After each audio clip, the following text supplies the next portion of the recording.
que je trouve qu'on n'a pas beaucoup débriefé ce qui s'est passé ce week-end. Alors, c'est une zone qui est encore incertaine parce qu'on ne connaît que 2 qualifiés. Nigeria et Égypte. 2,5, enfin selon les lectures qu'on va avoir. La Tunisie va se qualifier. C'est ça, c'était ce pays que je voulais ajouter.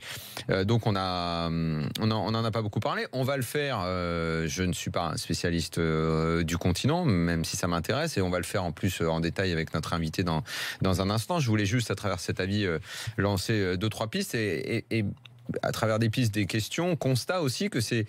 Je ne sais pas si cette zone a toujours été aussi compliquée et aussi confuse, mais en tout cas, là, elle est. Cette zone, je veux dire, la zone de qualif. En fait, c'est la zone où il y a le plus de surprises, voilà, selon moi. Mais est-ce que ça a toujours été comme ça? C'est ma première question. Là, on se retrouve quand même avec le Cameroun, qui était déjà un champion d'Afrique surprise. Ouais. Inattendu, parce que c'est loin, ils étaient loin d'avoir la meilleure équipe de leur histoire. Au moins, ils sont champions d'Afrique. Eh bien, éliminés. L'Algérie qui restait sur une belle Coupe du Monde où ils avaient donné beaucoup d'émotions à leurs supporters et qu'ils avaient une bonne génération, éliminée. Le Gabon, parce qu'ils ont un joueur connu et généralement, souvent dans ces sélections-là, il y a eu des joueurs emblématiques qui les ont emmenés loin. Bon, le Gabon d'Aubameyang, c'est mort aussi. Et enfin, et le Ghana.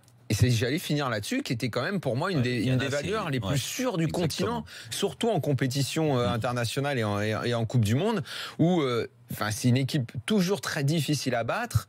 À la dernière Coupe du Monde encore, à chaque fois on les trouvait impressionnants. Là, à la porte. Donc il reste le Nigeria, qu'on peut qualifier quand même d'équipe historiquement fiable sur le continent. L'Égypte, là, c'est plutôt un paradoxe parce qu'autant c'est les plus titrés sur le continent, c'est la logique qui est remise. Donc en fait, on est un petit peu perdu.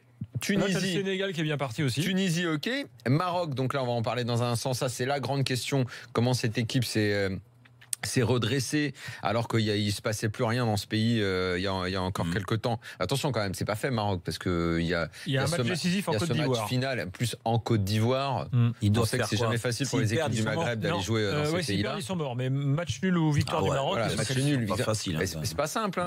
Traditionnellement, je répète, les équipes du Maghreb quand elles vont dans ces pays-là, Sénégal, Côte d'Ivoire, elles ont du mal.